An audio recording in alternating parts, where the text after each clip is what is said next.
बिस्मिल्लाहिर्रहमानिर्रहीम। ये सूरह मुतफ़्फ़िफ़ीन है जो कि मक्का में नाज़िल हुई और इसकी जो हैं 32 आयात हैं। आज इसका हम कुछ हिस्सा पढ़ेंगे। बिस्मिल्लाहिर्रहमानिर्रहीम। अल्लाह के नाम से जो रहमान और रहीम है।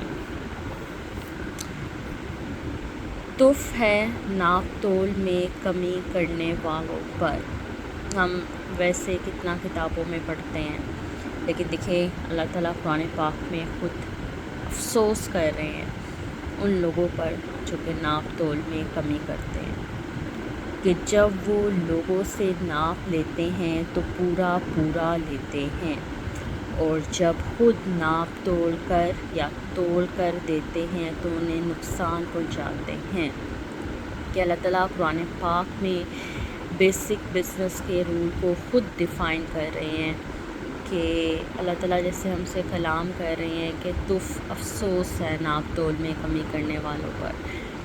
तो हमें कुरान पाक पढ़ के इस चीज़ को समझना चाहिए कि ये दुनिया और इस दुनिया के तमाम बिज़नेसेस जो हैं वो यहीं पर रह जाने हैं, और अल्लाह ताला ने कुरान पाक में डिफ़ाइन किया है कि नाप तोल में कमी करने वालों पे तुफ़ है। तो हम सबको इस खसलत से बचना चाहिए और अपने कारोबार और अपने रिस्क को जो है वो हलाल और पाक करना चाहिए। क्या वो इस बात का ख्याल नहीं करते कि वो दोबारा उठाए जाएंगे? मतलब जो लोग अगर डेली बेसिस पे नाप तोल में कमी करते हैं, तो क्या उनको इस बात का ख्याल नहीं है कि हम एक दिन उठाए जाएंगे और सब कुछ जो है वो इस दुनिया का मालो दौलत या पैसा नहीं है। एक अजीम दिन में जवाबदेही के लिए, जिस दिन के तमाम आदमी रब्बुल आलमीन के हजूर खड़े होंगे।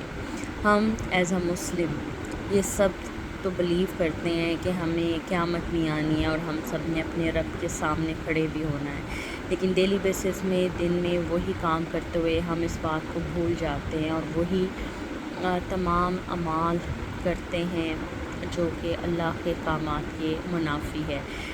कुरान पाक को तर्जुमे से पढ़ के मुझे एक चीज़ का जो बहुत एहसास हुआ वो ये हुआ कि जो हमारे उलमा इकराम कहते हैं कि क्यों इसे पढ़ना रोज़ ज़रूरी है, क्योंकि ये आप रोज़ पढ़ते हैं तो ये आपका कथारसिस करता है, या आपको बताता है कि ज़िंदगी ये है और ऐसे गुजारनी है, जो हम गुजार रहे हैं वो ज़िंदगी नहीं है। और रोज़ इसको पढ़ना और तर्जुमे के साथ तफसीर के साथ पढ़ना इसलिए ज़रूरी है ताकि हमें समझ आए कि हमारे रब ने हमें क्या डिफ़ाइन किया है, वो हमसे क्या बात कर रहा है और हमें अपनी ज़िंदगी कैसे गुजारनी है। सिर्फ़ अरबी नहीं बल्कि हमें उर्दू में तर्जुमे के साथ पता होना चाहिए। ये जो हम अपनी ज़िंदगी 40-50 साल की इस दुनिया में गुजार गए हैं, उसमें हमारे रब ने हमें क्या डिफ़ाइन किया। सच तो ये है, बदकारों का नोश्ता यानी अमल सज्जीन में होगा, और तू क्या जाने सज्जीन क्या है। वो एक तहरीरी नोश्ता है। इस दिन इन जुटनाने वालों की कमबख्ती आएगी जो योम जज़ा की तकज़ीब करते हैं, और इस योम की कोई तकज़ीब नहीं करता सिवाय हर हद से तजावज़ करने वाले गुनाहगार के।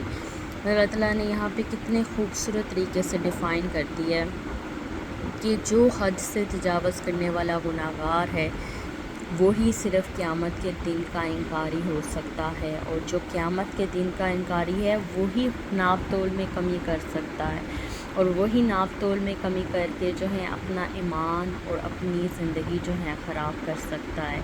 हम सबको कुरान पाक डेली बेसिस पे पढ़ने की इस वजह से ज़रूरत है कि हम अपना कथारसिस कर सकें कि हम कैसी ज़िंदगी गुजार रहे हैं।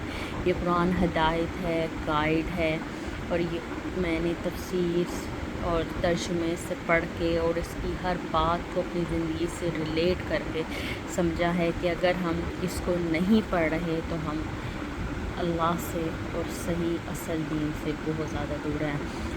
रब करीम जो हैं वो हमें कुरान पाक पढ़ने की तौफ़ीक़ अता फ़रमाए, और हमें ये तौफ़ीक़ दे कि हम इसमें जो रब करीम ने हमें अहकामात बयान किए हैं उन पर अमल करें और अपनी ज़िंदगियों में वो तमाम चीज़ें इम्प्लीमेंट करें, ताकि शायद हम 100 में से 33 नंबर लेकर उसके हुज़ूर कामयाब हो सकें। जज़ाकल्लाह खैर।